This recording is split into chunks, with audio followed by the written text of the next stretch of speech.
What is up, guys? Welcome to another episode of the What the Fuck Gym Talk podcast. Another video podcast coming at you. I've got a second article that I saw that really caught my eye, and it's not as much it was a factual article reporting on something in the industry. It was someone's opinion of something that is so near and dear to my heart. Like it's something like I was so excited when I read the initial headline. Because this is a topic you literally Google it and WTF Gym Talk and CrossFit needs the rebrand and my shit pops up abundantly because I've been talking about this bipolar brand issue. Okay, I did it on one of the previous video podcasts that just got published recently where, again, essentially it's a sport, it's a fitness program for everybody. Which one is it? We can't be the same thing. You give the examples of MMA and the UFC or football and the NFL. These are separate ideas. People have separate feelings about them, but not CrossFit. CrossFit's trying too hard to be half pregnant in this. So here we are. I'm in the morning chalk up, which you all know. I fucking love the morning chalk up for my fitness industry news and everything CrossFit, right? So here I am. It is an opinion article written by Patrick Blennerhassett. And I did look up Patrick. I didn't look him up on like Instagram or anything, but I did see he's written a ton of articles for the Morning Chalk Up. Seems to be a well-versed, well-written, educated individual. And he's got an opinion, should CrossFit rebrand to CrossFit? Now, for those of you that are listening only to this, I initially read that and just go, should CrossFit rebrand to CrossFit? And I instantly thought, okay, he's going to exactly where I want him to go. He's talking about how CrossFit the sport and CrossFit the methodology, they're named this. Like, I thought we were on the same fucking page. And then I look closer. For those of you guys in the video, look at this. Should CrossFit, capital C, capital F, rebrand to CrossFit, capital C, lowercase f? This is the premise of Patrick's argument. Like, he believes CrossFit should rebrand. And to Patrick, the rebranding here begins with making it a lowercase f. You know how, like, for years, and if you got into CrossFit early, you were proud of the capital F. The capital F was like, fuck yeah. If you saw someone talk about CrossFit with a lowercase f, you corrected them or you assumed they were one of the knockoffs in the space. You did not want, you're like, oh fuck, that's a fake CrossFit. Why? They're missing the capital F. Like, that was like a badge of honor. CF, right? That's the little acronym, CF. Well, if you go with lowercase f, Patrick, we kind of lose that whole fucking thing. And so instantly I'm like, okay, my God, he's actually just talking about changing the upper to lowercase of the F. That's the fucking rebrand Patrick think is going to save this company? Let me read some more. So I go down, and the Morning Chalk Up always picks the best images of just the douchiest moments of CrossFit. Like this gentleman who with his, like, the Reebok 1.0 weightlifting shoes that Greg ever wore back in like 2007. This guy's back squatting outside with some of his bros, and he's just screaming. This is the rebranding CrossFit needs right here. It's just like, we need less douchey images like this. That would help a ton. We can leave the capitalization, the lowercase letters, and all that shit alone. We don't need to touch it as long as we can, have an exorcism of all the douchey imagery and content associated with our brand. That would help a ton. And then you don't need to go back and change all your t-shirts. Like, you don't got to go back and respell everything. You just got to extract all the douchey pictures. So Patrick's article here, he goes ahead and cites examples where the name of a very successful business changed and then something got even better, right? Like, the business had a ton of success with their name change. He starts off with, what's in a name? A lot, apparently. Just ask Mark Zuckerberg, as he tries desperately to get everyone to start referring to his company as Meta and not Facebook. Now, luckily for Patrick, I love branding. It is a topic that is very near and dear to my heart. I enjoy reading of it, studying of it from people that are far smarter than me. And I also like looking at industry examples of rebrands. There's actually been like articles and newsletters I subscribe to that all they do is highlight rebranding in any industry and talk about how it was done and whys and everything behind it. So what he's referring to is obviously when Facebook changed its name to Meta. Quick business, just insight. I don't know if this is insight for anybody, but it might be for Patrick and company. Facebook didn't change its name to Meta in the form of a rebrand, like, oh, there's a negative stigma around Facebook, we need to change the name. Because that's ultimately where Patrick goes with this, is that there's a previous Morning Chalk-Up article. I did a video podcast on it, and it was called, like, is the negative stigma of CrossFit dying, or something like that. Patrick's referring to a rebrand of CrossFit to the lowercase f CrossFit being the thing that can help get rid of that stigma. He's using Facebook rebranding to Meta as an example of that. So the reason Facebook changed its name to Meta is simply because Facebook is now betting all of its chips on the metaverse and is going to be creating every one of the companies and platforms, WhatsApp and Instagram and Facebook and Workplace, all those different things that they have are going to be future-proofed by incorporating the metaverse. Right? Mark he's just on Rogan talking about this, like about the metaverse. And he was even quoted, I pulled this quote up, right now our brand is so tightly linked to one product that it can't possibly represent everything we are doing today. Because they're doing just this crazy Oculus, VR, metaverse, crazy shit that I know nothing about. But this isn't exactly the same example. Sure, Facebook gets some bad slack because of this, that, maybe because they, there was the Cambridge Analytica, like the data breach several years ago and all that other shit, right? The Russian scandal, which turned out, to be bullshit or not, however you believe that on your political spectrum. But they're not changing. It's not like CrossFit's problem. CrossFit's problem in this, this is a shit example. Shit example. This is just a company that's going forward in a different direction with the metaverse. They're just updating the name. Because Facebook is just one product that they own. They have Instagram, they have WhatsApp, they have Facebook, they have Workplace, they have a ton of shit I don't even know about. Like, that's a much, we can look at it and be like, oh, that makes sense. That's a good rebranding, or is what I refer to as like repositioning. In the micro gym industry, I look at two things. I look at rebrand, reposition. Repositioning is where you update maybe the logo, maybe the name, but your core values and things are still the same. Rebranding is where we go ahead and we literally we flip everything. It's operating system, what's important to you, what you're selling, how you're selling it, all that. So those are the two. But anyway, he goes through and he then talks about CrossFit. It finds itself at a very particular point in history. It's past the 2-decade mark, so 20 years old.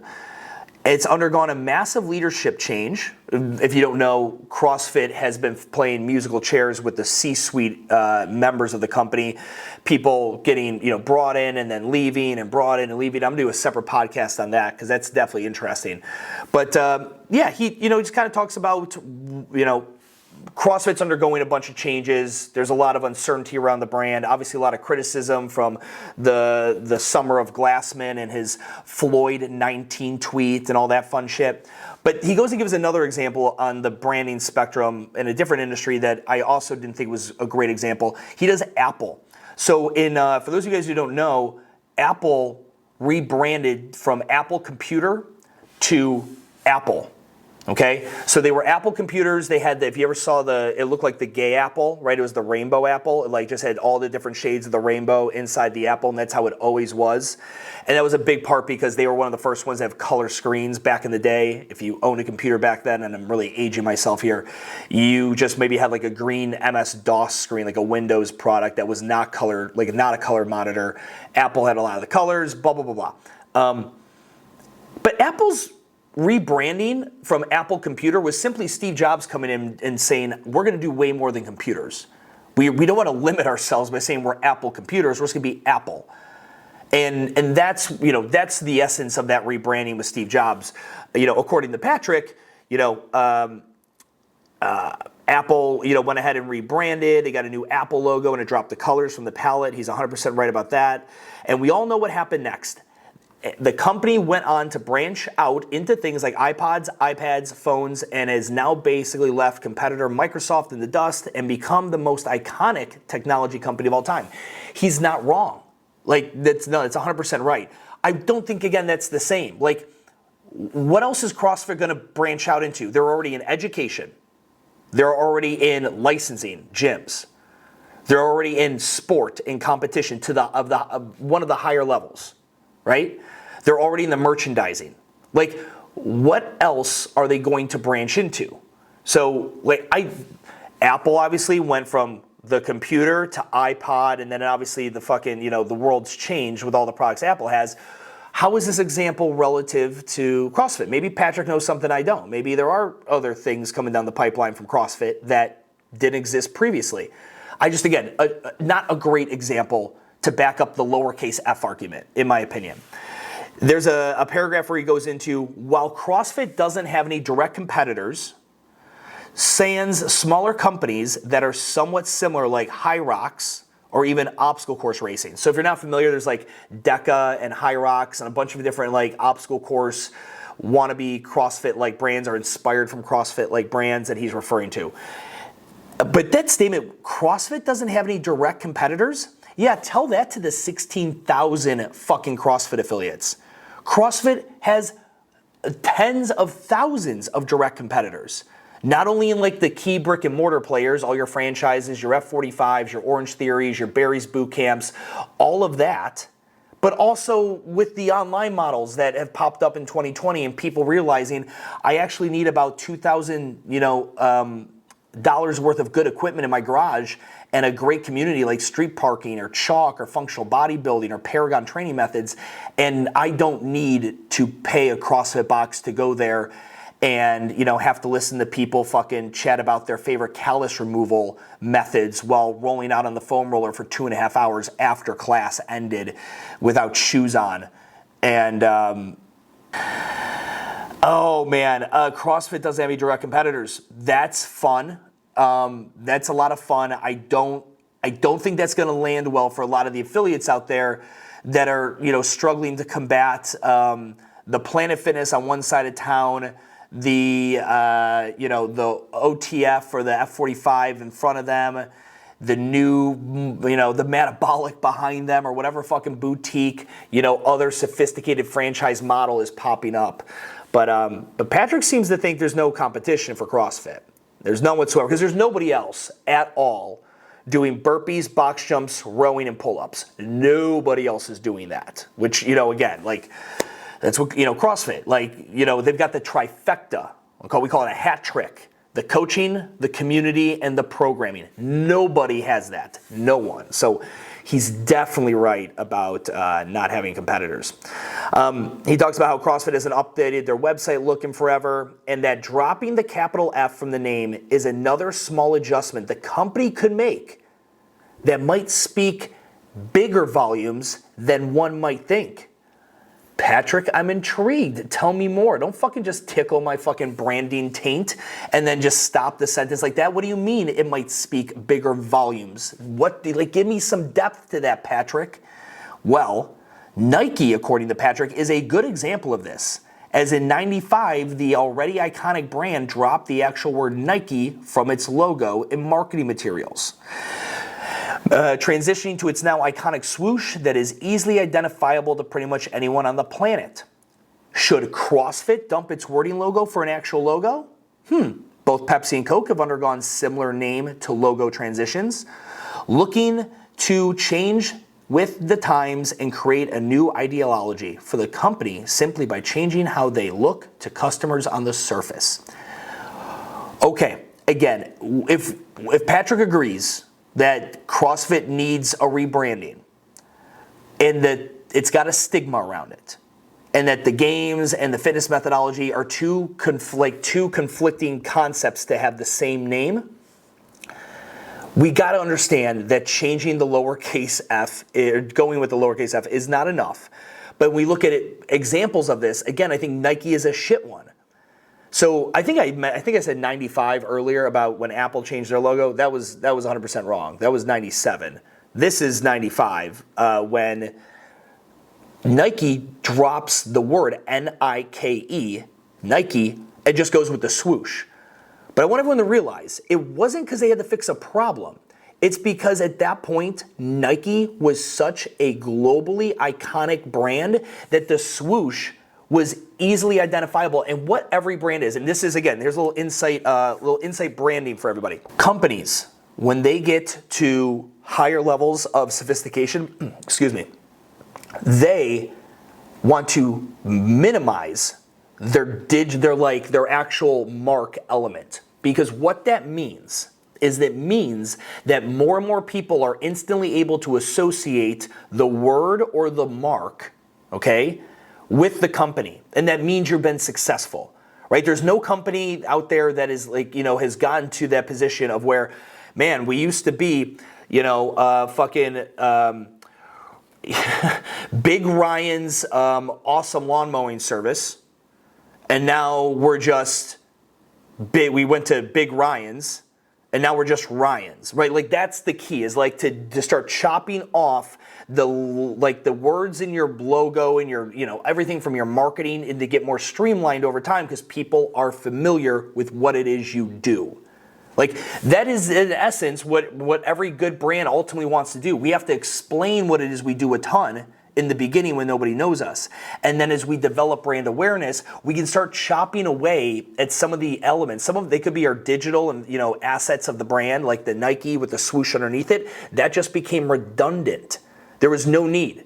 Everybody knew Nike is Nike, swoosh is Nike. Which one is more streamlined and more sophisticated? Boom, the swoosh.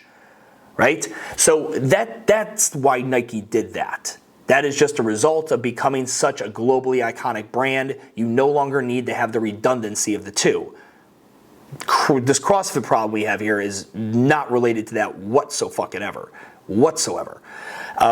Anyway, listen, Patrick, he says CrossFit could use a fresh coat of paint moving forward, and now seems like the perfect time. Maybe this is something as simple as dropping the capitalization on the F, or maybe it's a much more extensive rebrand that may work. Well, what's in a name? Well, for CrossFit, apparently a lot, but could it mean a lot more to a whole new crop of fans if the look was just slightly different? Now, that's a question worth chewing on. It is, Patrick. That is a question worth chewing on, isn't it? Will CrossFit be appealing to a whole new crop of fans with that small F? I think you could be right. Because I'm not going to lie, I've been trying to get my aunt in Cleveland, Ohio to do CrossFit for about 15 years.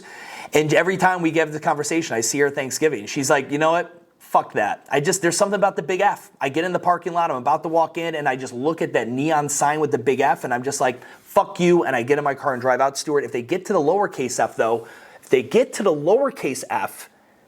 you let me know. I'll be signing up for a membership, a paid in full special that fucking day. Again, it's good. Like, this was an opinion piece that Patrick wrote. I haven't seen anyone else share this, luckily for Patrick, except for me right now. But anyway, it's not, listen, I think the guy wrote a good article.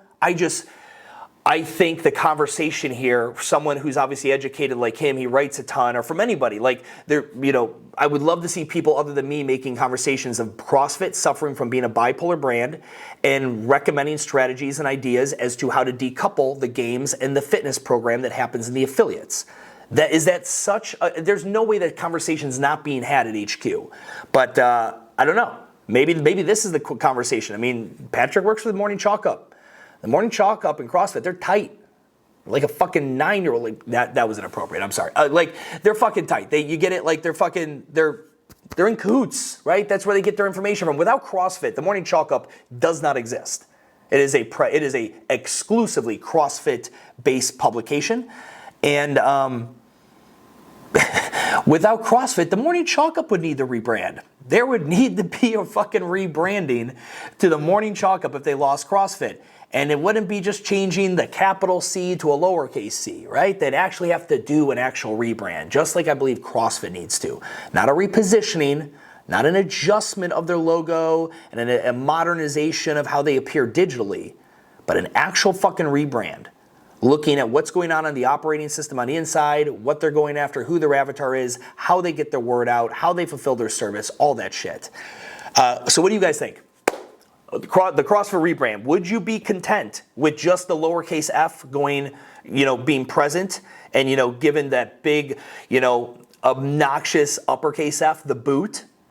I guarantee you, like, there's no way. Like, the OG CrossFit people that fucking spaz out, like, over any change to CrossFit in general, my God, if you took away the uppercase F that some guys have fucking tattooed into their fucking calves next to Pukey the Clown, if you took away the uppercase F, they would fucking storm the HQ building. Like, they would not be a happy group of OG 40-year-old CrossFitters who can reminisce the 2005 days, right? Like, when nobody knew what it was and they were proud of that F.